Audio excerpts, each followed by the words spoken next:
Hello, everyone. I'm Jennifer Preston, a fellow here at the Shorenstein Center for Media Politics and Public Policy at Harvard Kennedy School. Welcome and thank you for joining us today for the latest conversation as part of the Center's series focusing on innovation in journalism. Today, I'm delighted that we have top editors from newspapers across the country to tell us how their newsrooms are meeting the digital realities of today and the business challenges that have just upended journalism across the country. We're also going to talk about some of the real culture changes taking place in their newsrooms and how they're taking steps to build trust and better serve audiences from marginalized communities. Since 2008, there has been a sharp decline in reporters and in newspapers across the country as newspapers struggled with the collapse of the traditional business model.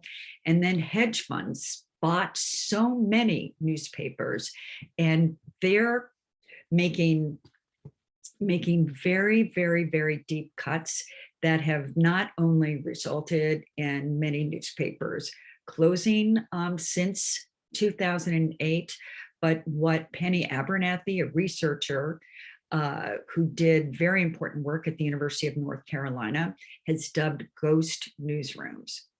But what we're going to be talking about today are some hopeful signs, some signs that things are turning around.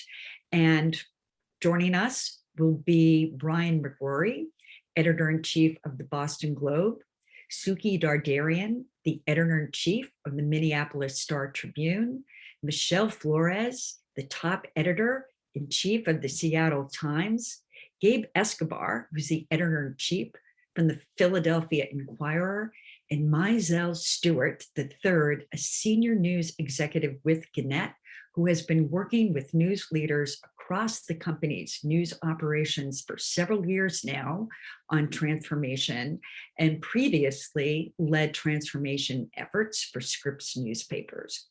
So we're going to begin with Brian McCrory, the hometown advantage. So Brian, the Boston Globe celebrated 150 years of coverage this year.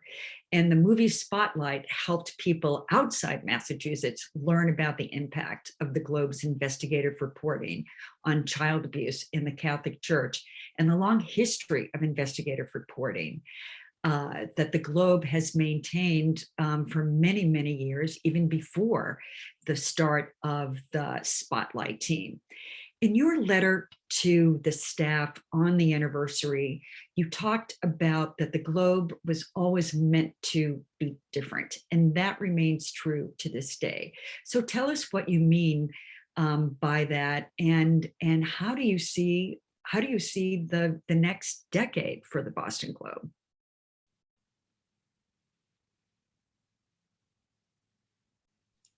2 years into Zoom, you would think I'd learn how to unmute. Thank you, Jennifer. I appreciate the invitation to be here today to talk a bit about what we're all doing, and I appreciate the good question here. I mean, look, I like the way you use the word collapse when you talk about the business model, because all the editors on the panel today were facing this collapse 10 to 15 years ago, and we've all had to rebuild a new business model on the fly, and newsrooms have had to be more in sync with the business sides of all our news organizations more than at any other time, really, because for the first time in modern journalism, the journalism that people read is more reliant on the actual readers for revenue than ever before. We used to be more reliant on advertising revenue, and subscriptions were almost just kind of icing on the cake. So, I mean, here at the Globe, and I believe it's true for just about everyone, we're doing all of the important things that need to be done in terms of better audience engagement, hiring really strong journalists, being more digital minded in general. But what we've really tried to impress here is one key thing, and that is we need to be interesting. We can no longer afford to be the paper of record. We need to be the paper of interest. what's going on is there's incredible competition for people's time and their pocketbooks and their attention. And if the Globe is not interesting, searingly relevant, provocative on a day-to-day basis, we're simply not going to survive as a news organization. We're all fortunate in that we have smart readerships. We have really sophisticated readerships. All of us. I mean, we're in Boston. We take a lot of pride in the sophistication of our readership. So the things that we think are most important, our readers most want to read. But the key is, again, to not be obligatory and make sure that we get people's attention and keep them by being relevant. And also with Linda and John Henry joining the Boston Globe in 2013, local ownership has certainly played a major role in the investments that were made.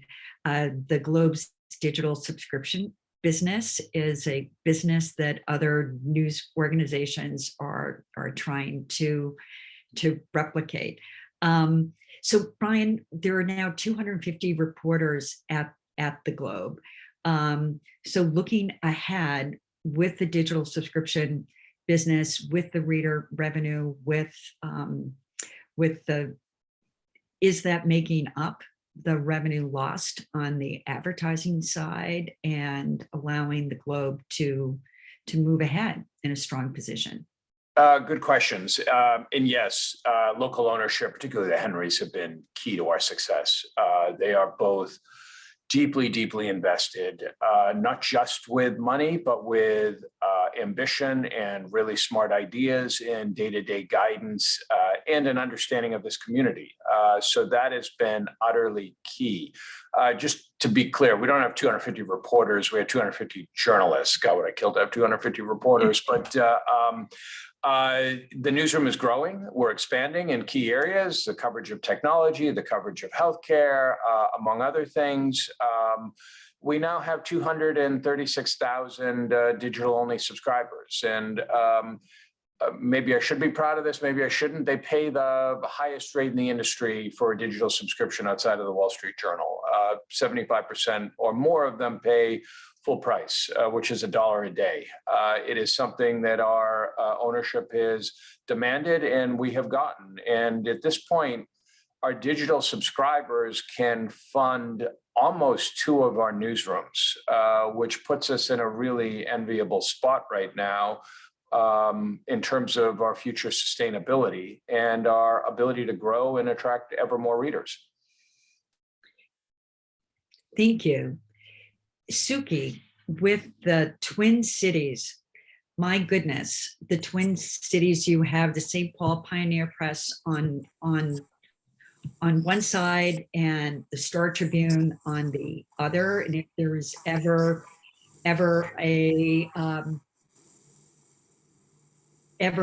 just an example of just the difference between independent ownership and hedge fund ownership. So tell us about what happened when Glenn Taylor took over the Star Tribune. Well, he came on board shortly after I did 8 years ago, and the paper had been through a lot of trauma, layoffs, buyouts, ownership that was in flux. And Glenn, we had a great board of directors that went out looking for somebody to purchase the Star Tribune, and they identified Glenn, who is a Minnesota born and bred, self-made, multi-billionaire. He had purchased the basketball team to keep it here in town, and he purchased the newspaper to keep it here. He said, the people of Minnesota deserve a great newspaper, and I want to be part of that. And the paper has gotten measurably better every year. We have had support from him from the beginning to a board meeting last week where he was singing our praises, and it has made a world of difference. It at a time when this industry is under collapse, to have that kind of support.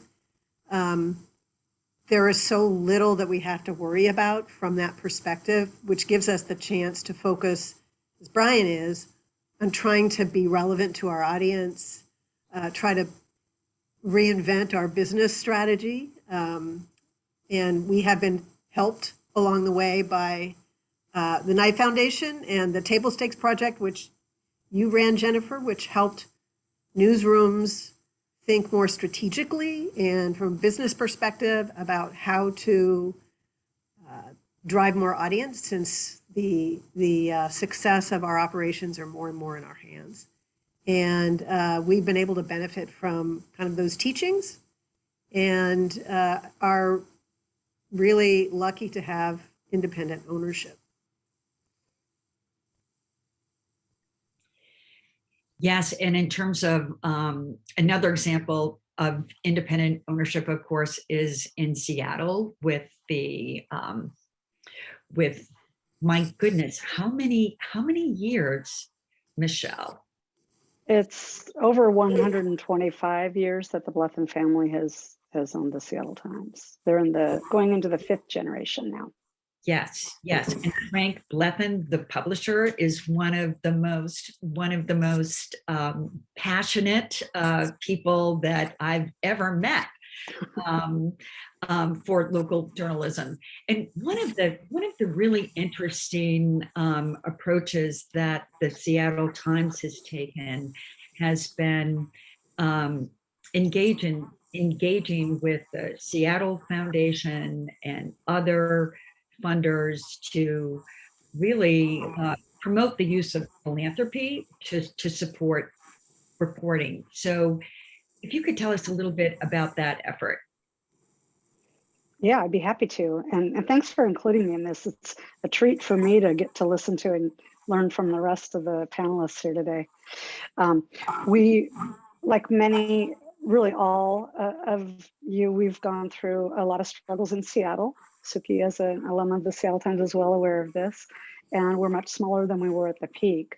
But we have been rebounding and growing again. And that's due in large part to a lot of the community funding efforts that we've had starting really 10 years ago. Our first one was our education lab team, which was funded by the Gates Foundation and is to this day. Now we've added 4 other teams. We're up to, I think, 27 positions in our newsroom funded through community funding.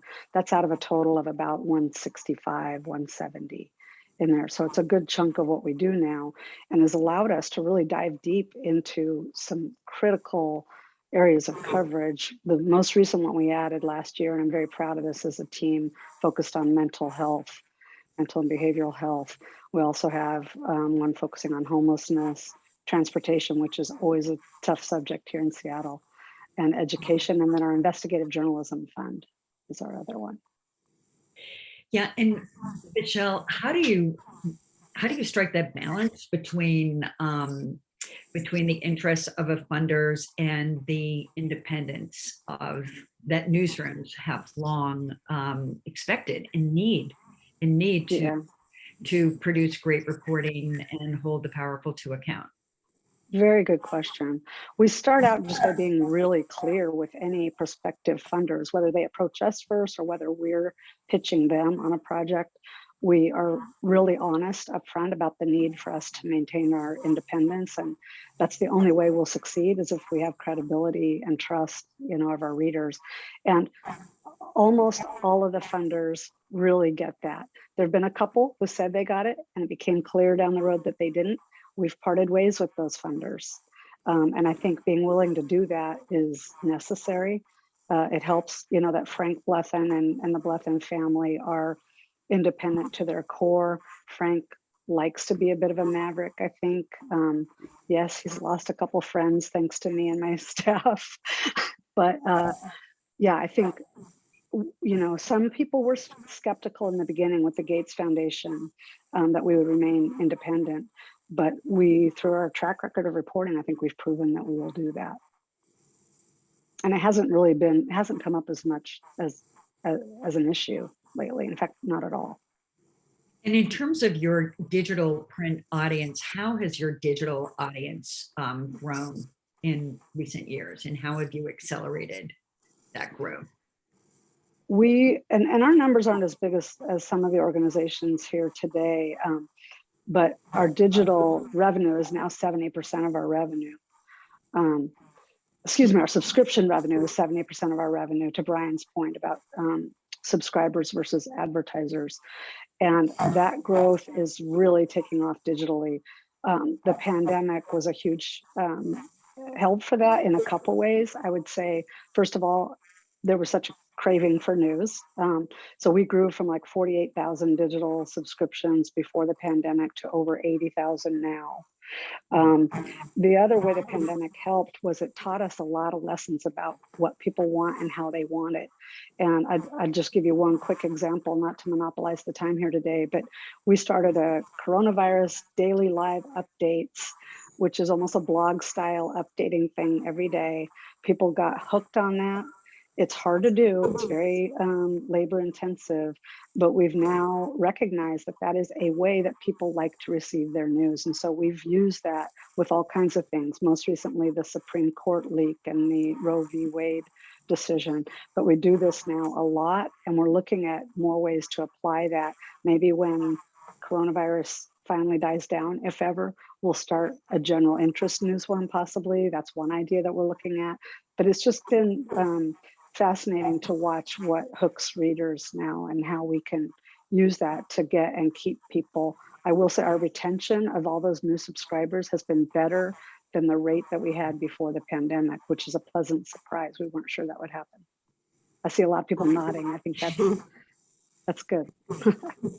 And Mizell, yesterday, Gannett's financially quarterly results were released, and in those results, the uptick in digital subscriptions, the 46% year-over-year increase in digital subs. So that's very promising news. And circulation marketing revenue is also up 30%. So people are willing to spend more money on subscriptions. So tell us, where does this, what does Gannett attribute to this increase in digital subs, and how is it setting the company up for sustainable growth? Well, thanks for that, Jennifer, and thanks for including us in this really important conversation. We've been focused squarely on accelerating the growth of digital-only subscribers, and we've been working to do that by focusing on the kind of local journalism that readers value, unique and exclusive storytelling, and with an emphasis on enterprise and investigative work. You know, yesterday the Pulitzer Prizes were announced. You know, slightly irritated that we didn't get any, but we had 5 finalists, and you know, I think that really does speak to the level and depth of quality journalism going on around our company. And we've really worked with our newsroom teams to use data to drive digital adoption, and to work with journalists to have them do less work that readers do not value and more work that they do. I just want to echo what Brian had to say a moment ago about how the Globe can no longer be the paper of record, having to be the paper of interest. You know, we really do think that is key to the future. I think also, you know, and you mentioned earlier that, you know, I had a hand in leading digital transformation at Scripps, and the Scripps newspapers through acquisition are now part of Gannett. And one of the things that I realized in that process of consolidation was, you know, really the opportunity that Gannett has to invest at scale in digital product development. and to really be able to make targeted investments in, content management systems and subscription management systems, and so on, and to really be able to scale that business. And we have to also give some of the credit, Jennifer, to the work that you led at Knight Foundation and Table Stakes, because just the ability to learn from, in fact, many of the people on this call, many of the newsrooms on this call, and to collaborate in approaches to grow our value to subscribers. We just launched a new table stakes cohort with the Gannett newsrooms in New England yesterday, and so the work of digital transformation continues. So, and with digital transformation in many communities has also led to a result in, has led to mergers and an elimination of some of the print products. So how is that going, and how is Gannett ensuring that that reporters are on the ground covering the stories that matter? Well, there's no question that the economics of print continue to be challenged. And we're going through a process in many of the folks on this call are aware of changes happening in our suburban Boston weekly newspapers. And this is part of a review that's going on across the country, where we're evaluating our print footprint and our print products, and in some cases consolidating that work. We may have 2 weeklies consolidate into one.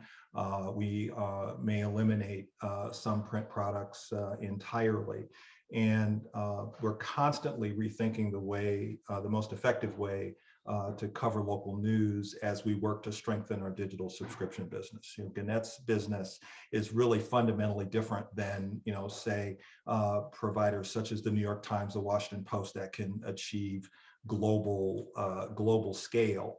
And covering local news continues to be very labor intensive and very expensive. And so what we're doing is redeploying our reporters to again cover local issues in a more regional approach. And say, instead of focusing on one very small geographic area, that same reporter may look for commonalities and trends across multiple areas in a more regional and enterprise-driven approach to coverage, as compared to that coverage of record in terms of town meetings and school board meetings and so forth. And Gabe, thank you, Mizell. And Gabe, in Philadelphia, Suki mentioned trauma, and I can't think of a news organization that endured more trauma with different owners in just a short period of time, multiple owners. Before the late Jerry Lenfest decided, he was Philadelphia's biggest and most important philanthropist, decided that it was critical for the city's future to purchase the Philadelphia Inquirer. And then he turned it over to a not-for-profit, the Lenfest Institute for Journalism. But it's a little bit confusing, I think, for people who aren't in the weeds on it. But the Inquirer remains a for-profit company and very much focused on generating revenue. It's a public benefit corporation, but one of the new revenue streams is philanthropy. So Gabe, that happened how many years ago did that shift happen, and how would you describe the direction that the Inquirer is moving in now? Thank you, Jennifer. It's great to see all of you. For those on this webinar who are not familiar with any of these news organizations, Boston, Minneapolis, and Seattle are fabulous news organizations and fabulous at the journalism and at the local level. And we at the Inquirer have learned from each of these organizations because they are so advanced in digital transformation. So thank you to all of you. And Brian, congratulations on turning 150. I'll just point out that when you were born, the Inquirer was already middle-aged.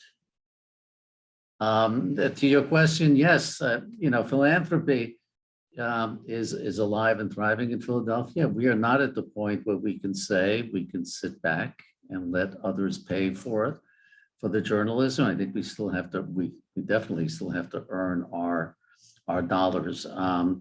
Philanthropy, last year provided $7 million for the Inquirer.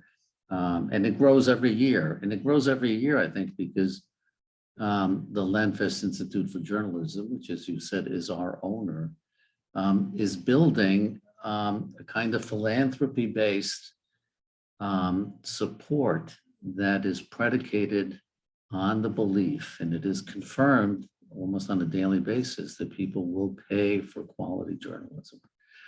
What has happened to local journalism, paradoxically, is driving some of the philanthropy. People recognize that what we do, what journalists do at the local level, is of the utmost importance. And any erosion in the journalism is a kind of social erosion. So yes, that network is alive and thriving. Jerry Lenfest, who died 2 years ago, his will was probated last week, actually, or 2 weeks ago. And he left an additional $50 million for the Inquirer. I don't know of any other single individual who, certainly in recent times, has done so much for journalism. And journalism was, a late in life passion. Jerry died when he was in his 80s, and most of his money had been donated to cultural institutions, including the Philadelphia Museum of Art and, the orchestra and others. So yes, he was passionate about journalism, and he said at the end of his life that this was the most important thing that he had done.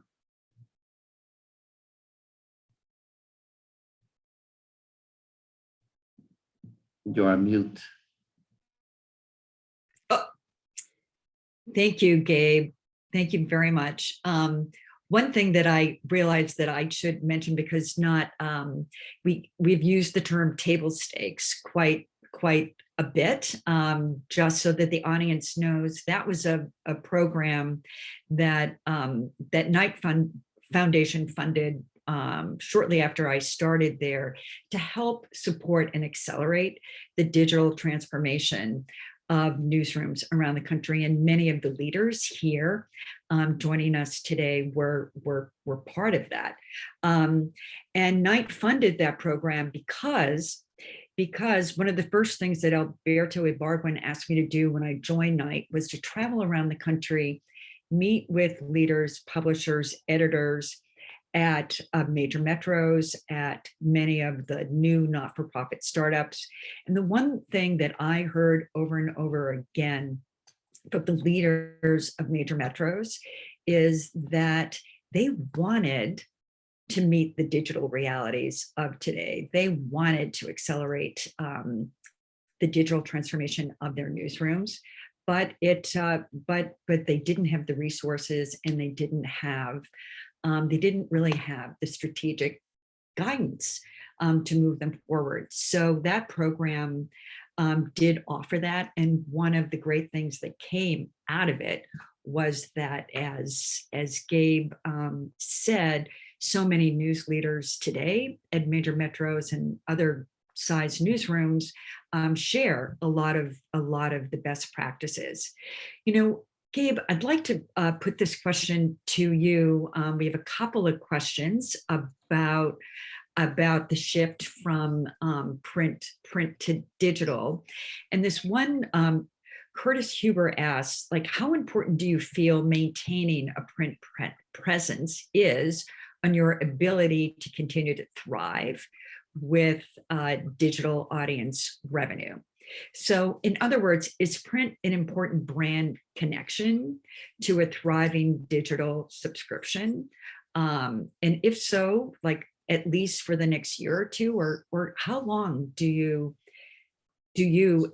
expect that a print product will be with us in the Philadelphia area? Yeah, that's such an important question for all of us. Print is critical for us now, maybe actually too critical if you look at the revenue balance. You know, I remember strategy sessions maybe 4 or 5 years ago, we were trying to map the future, you know, as silly an exercise as that is. And, you know, by now we would not be publishing 7 days a week. By now we would not be publishing 2 newspapers. We also publish a tabloid, the Daily News. We would not be doing any of that based on that, you know, misguided prediction of 5 years ago.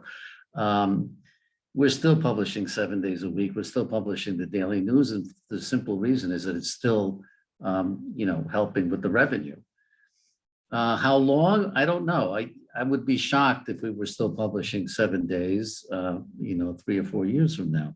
I think there's real import to print.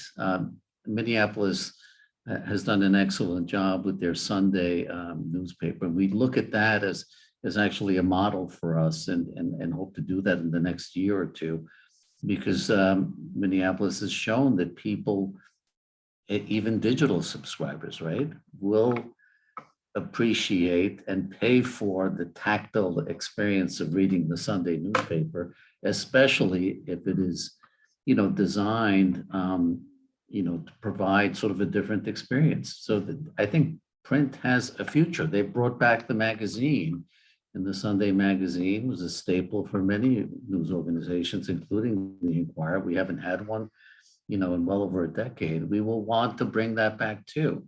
So yes, print is in our future, just as it was in the past. And Suki, I'm wondering if you could build on that, and what is the role of print for the Star Tribune's future? It's a significant part of our past and our future, and it's really the revenue from our subscriptions, and we sell 200,000 plus Sunday papers, both through subscription and single copy. 50,000 people buy it off the rack, single copy. The revenue from that has helped us invest in digital and has given us time to think about how to transform the way we work, invest in tools, transfer skills, bring new folks in. It's given us the time to work on the strategies that we've been learning through table stakes and other sources and from our colleagues to try and get it right. But doing right by digital does just as well for print, because I think we're all saying that we're trying to be more audience focused in what we do and how we think, the way we craft our stories, the way we share them, the headlines, that all benefits print. The smarter we can get at framing stories to make them more interesting and relevant to people, and people who are consuming them on a phone. If you can engage people that way, it's a lot easier to take that content and engage them in print. And we have some phenomenal design folks here who really relish the notion of curating the paper for our audience. And we have, you know, Minnesota has the highest voter turnout in the country. We have lots of Fortune 500 companies, tons of colleges, and the state has a long history of getting newspapers, even despite the circulation challenges of the weather. It's part of the culture here. And we're super thankful for it because it's helping us learn and pivot and transform. Thank you. And one of our members of our audience, Rodney Benson, he asks, is there a risk as news organizations shift more towards funding journalism with subscriptions that that you'll be excluding a significant portion of your community, people who are unable to afford a subscription? And is there also a risk that could affect coverage? And do questions like that come up in strategy discussions? I'll take a crack at that, and they do come up. You know, I will point out that newspapers were never free, right? When you went to the newsstand, you know, in Times Square, you didn't just pick up the copy and walk away. You still had to pay for it. But it is a legitimate question. That, you know, there's both an internal impact and an external impact. Reporters like to have their stories read, and when you put up a paywall or a subscription model, it obviously diminishes the circulation of the story, and that's an issue. But again, people had to pay for the newspaper before. There is sort of an equity issue here that is significant. One of the things that we're about to do is come up with a free version of the Inquirer at all of Philadelphia's public libraries. We're very close to doing that. You know, that's a small way to make the journalism more accessible. You know, at the end of the day, if we don't have the revenue, then we don't have the business, and if we don't have the business, we don't have the journalism. So, you know, there's a bit of a pull and push there, but it's a valid point and a good question. Can I jump in on that, Jennifer? Yes, I really, I very much appreciate Gabe's answer on that, and smartly stated, characteristically. We think about this all the time. Print in Boston has become a very expensive product. We needed to make it that to make sure it remained profitable so that we could continue to publish. And digital is not an inexpensive product. So we're constantly weighing the pros and cons, and, you know, revenue allows for mission. And to Gabe's point, and that's really, really important, we in Boston do maintain a free site within our company. Boston.com is different than bostonglobe.com. That is free of charge to people. We think that's an important part of what we do. But we're constantly you know, checking ourselves to make sure that we are covering the right things, and we believe we are, in terms of our, you know, our civic mission and our civic responsibilities to this region. But it is top of mind on a very regular basis. And as I recall, many of you did put outside the paywall news and information, or some news and information about the pandemic, and of course on big major breaking stories. And then there's the newsletter format. Michelle, you have a fan note here from Jody Brannon, a regular Seattle Times newsletter reader, which she described as tremendous. And one of the things that we spoke about earlier is the role of product and of news leaders working with designers, working with folks on the business side to figure out what are those products that best engage the audience. So tell us how that works at the Seattle Times, and tell us a little bit more about the morning newsletter. Yeah, thank you. Great timing, and I love the plug. I had just unmuted to mention the fact that I think newsletters are a really important way to get our journalism out to all types of communities, including those that can't afford subscriptions. And they're substantive. Our newsletters are very artfully curated. Most of them, many of them handwritten, not all of them, but you can get really well informed, even if all you do is read our newsletters. Our morning brief newsletter is our kind of flagship product in that area. I can't believe I just used the word product. And it's very widely read. It links, provides links into our work, into our website. And you do need a subscription to read more than a couple or a few stories a month there. But I think the other thing I want to say before I talk a little bit about the business relationship, Jennifer, our subscribers increasingly, and our readers, even beyond our subscribers, are the ones that are holding us accountable for reaching all types of readers and covering all the communities in Seattle, and for developing audiences of all types, and especially our younger readers. And when we talk about our future, that is our future.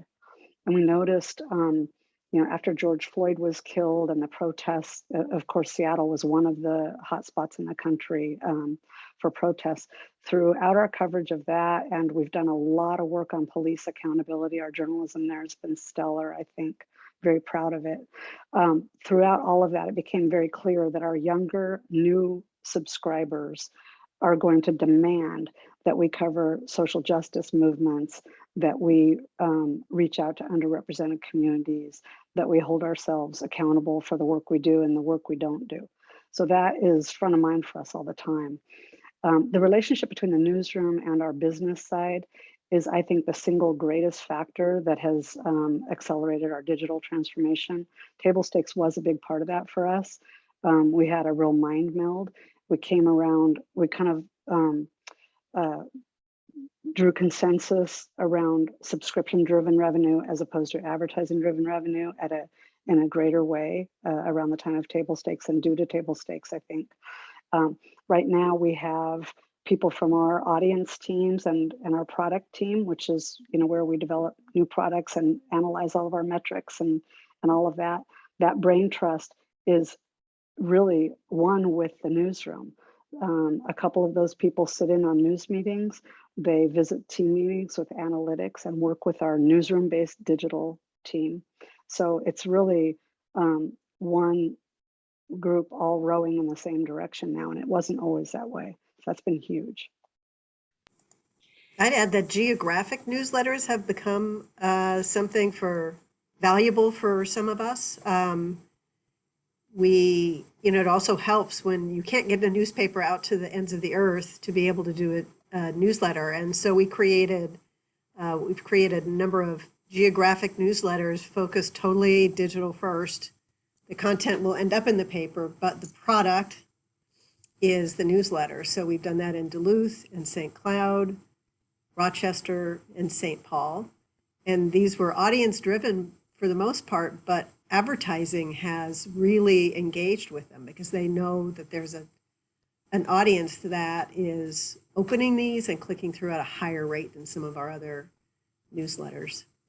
So Michelle is right. That's a way to become more accessible. We've also partnered with other organizations in the area, and Sahan Journal is a new website that was created by a former employee here, and to cater to Minnesota's huge immigrant population. And we've just started a sharing partnership where they share some of their content with us and we share some of our content with them. And, I think that's another byproduct of philanthropy, because a lot of the philanthropists who are funding us want partnerships, want the stories that they help to create to be consumed by more and more people. And so that's I think still a not fully tapped market. One other newsletter I meant to mention, Jennifer, is we started an equity newsletter, which is a weekly newsletter aimed at highlighting work we do around journalism focusing on equity, on underrepresented communities, social justice movements, and the like. And that's done a couple things. It's helped, well, a few things. It's helped get that work out to a broader audience. It's helped highlight to some people where we've had mistrust over the years, self-inflicted, that we are making an effort and making strides there. And it also holds us accountable, because if we have a week where we don't have enough stuff for that newsletter or where we're scraping, that's kind of a wake up call. So that may not be the biggest newsletter that we publish, but it's a really important one. Yeah, the challenge isn't now, how are we going to fill the paper, but how are we going to fill our newsletters? Oh my goodness. You know, Michelle, you had talked about efforts that the Seattle Times has made to reckon with the past and harms caused in the past, and new ways to reach audiences that were marginalized, that were not represented in the pages of the newspaper. And also what's been interesting is how coverage and approaches to coverage has changed. So Mizell, I was very much hoping you could tell us about Gannett's public safety mission statement and how that emerged, because one of the issues with the digital age and in the way that journalists have covered crime in the past and criminal justice in the past, you know, publishing mugshots, publishing police blotter news. So tell us about the public safety mission statement and the efforts underway to change how crime and criminal justice is covered. Thanks, Jennifer. And, you know, you're talking to an old cop reporter who, you know, cut his teeth writing the police blotter in bucolic Springfield, Ohio. And, you know, we dutifully trooped down to the police station, the sheriff's office every day, went through the stack of reports and pulled out what we consider to be newsworthy tidbits. The dirty little secret back then, and which has only become more acute as the resources devoted to coverage has changed, is that we never quite followed all of those crime reports through to their conclusion. And it wasn't as big of a deal in the days when we had print, and if you really wanted to find out about something that happened to somebody, you would go to the library and look through the microfiche, or you would go to the courthouse and look up records. Well, with Google, everything gets crawled, everything gets tracked, everything gets memorialized. And what we found was that the number of people saying, "Hey, can you make this go away?" You know, and we're talking, you know, 2-bit crimes, minor offenses, and you know, in addition to that, you know, looking at demographics. And, you know, when you think about inequality in policing and where police resources have tended to be concentrated, that, you know, it promotes inequity. It promotes, in many cases, a false narrative of a community. And so as we began to talk to communities of color in Rochester around the issue of how might we regain your trust, this continued to come up as an issue, and a group of editors in our Atlantic region began to explore how we might change our approach. We started moving in this direction a few years earlier when we stopped running mugshot galleries, which were just plain plays for digital traffic. And that really started a conversation that culminated in a public safety coverage statement where we have worked with our newsrooms and trained our teams to move away from police blotters and to concentrate on more nuanced coverage of public safety issues. And by eliminating coverage of these minor crimes, we're able to focus on trends, we're able to focus on larger issues, and this supports the approach that I talked about a little while ago about, are we going to focus our energy on areas of coverage that are paper of record kinds of coverage, or are we going to focus on those larger trends, those larger issues that really have meaning to people in their lives? It doesn't mean that we ignore major crimes, but we move away from a lot of minor offenses that really don't have any larger impact on the community.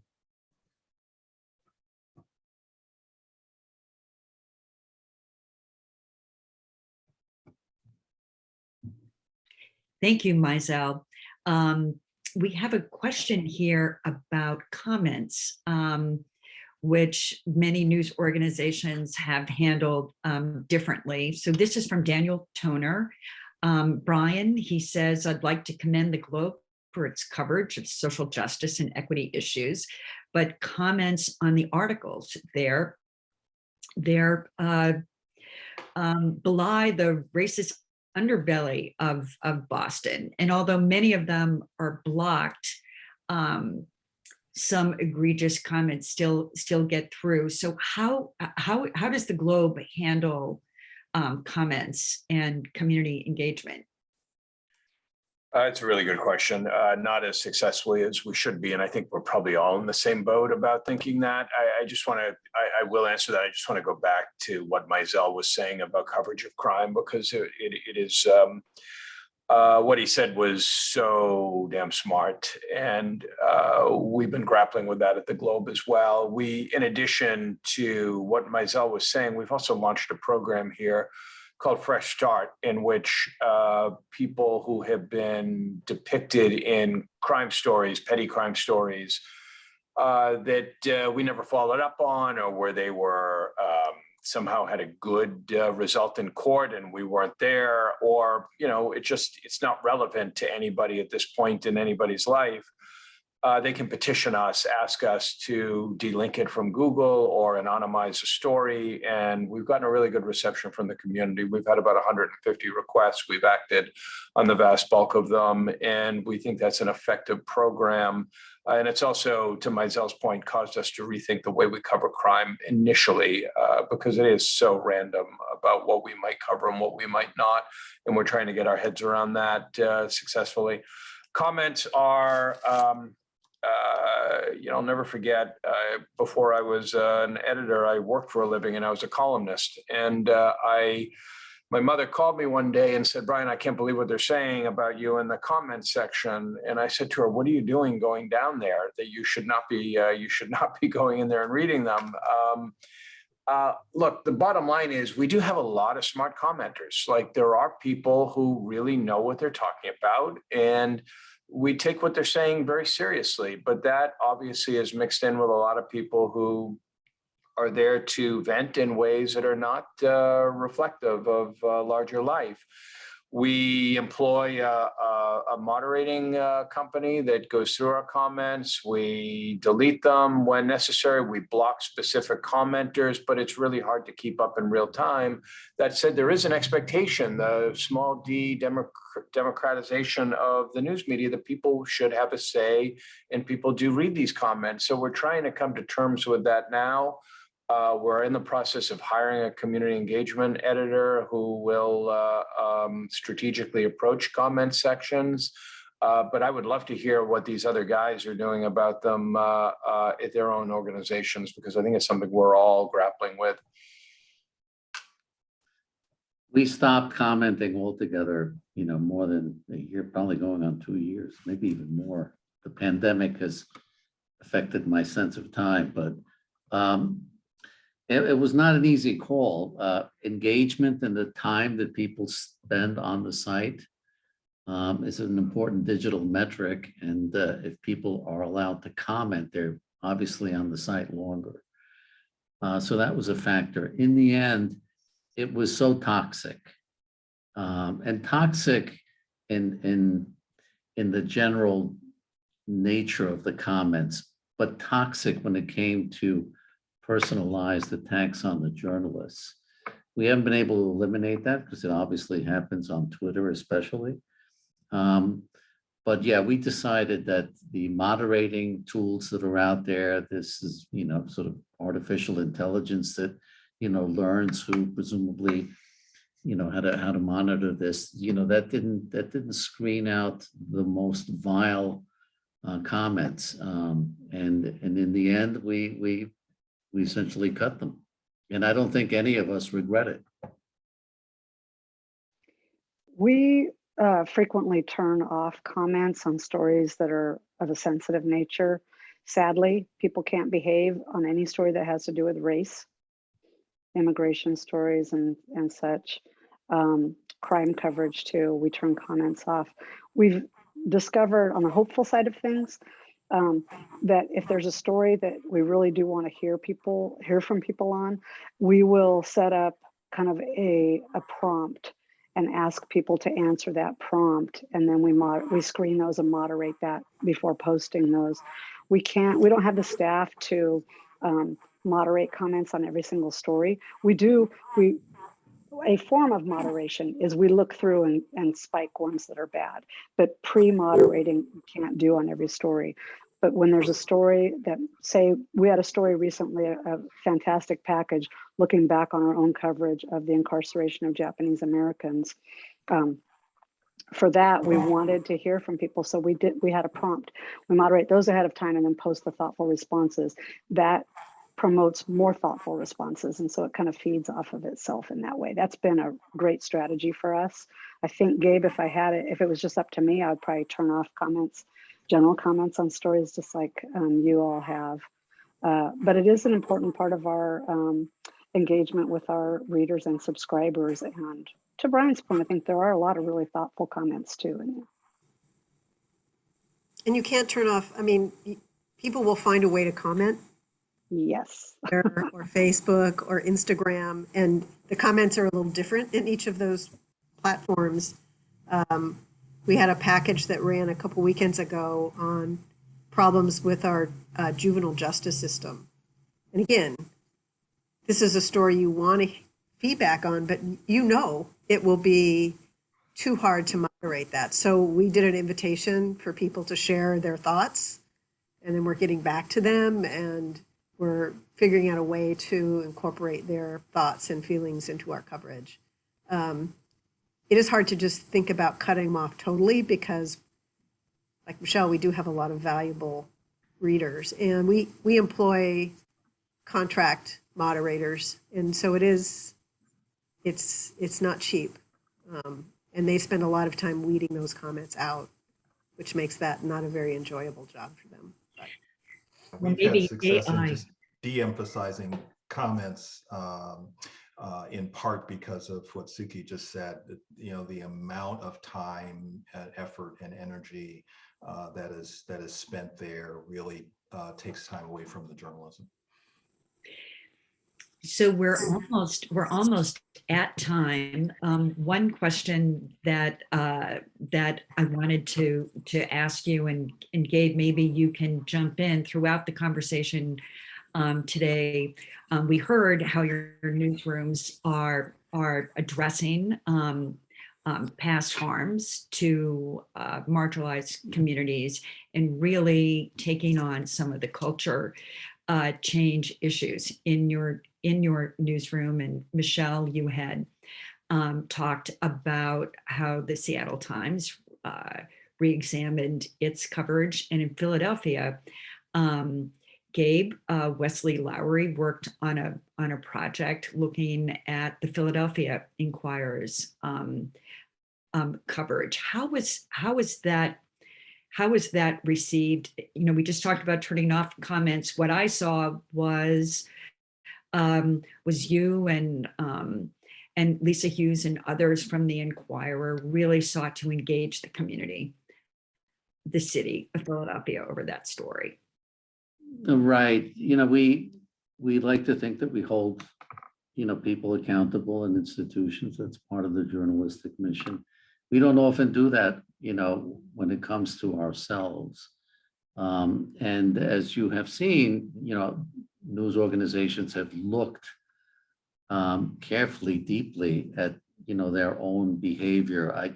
Michelle, I wasn't aware of the series on Japanese Americans in incarceration, but I'll look for that. But that's, the latest example. Kansas City did a version of that. Los Angeles Times did a version of that. We're looking at it through a Philadelphia lens, essentially, since this is a city where so many American institutions started. We are looking at the history and the legacy of those institutions over time. And the Inquirer, which was founded in 1829, is part of that. So we looked at that as the first chapter in what's a year-long series on Philadelphia First. The reaction has generally been positive. People sort of see value in us looking critically at ourselves. It makes people uncomfortable, and it's a good reminder for us as journalists, what it feels like to have the lens turned our way. It raises sort of a kind of sensibility that I think is important for us to recognize, because we do ask, as part of our mission, probing questions of others. It is instructive to be on the receiving end of that. Thank you, Gabe. And thank you everyone today here on the panel for giving us hope that that local journalism is on the right track in so many cities across America today. And thank you everyone for joining us. There will be a recording of this session, which the Shorenstein Center will make available. Thank you again, everyone. Thank you. Thank you.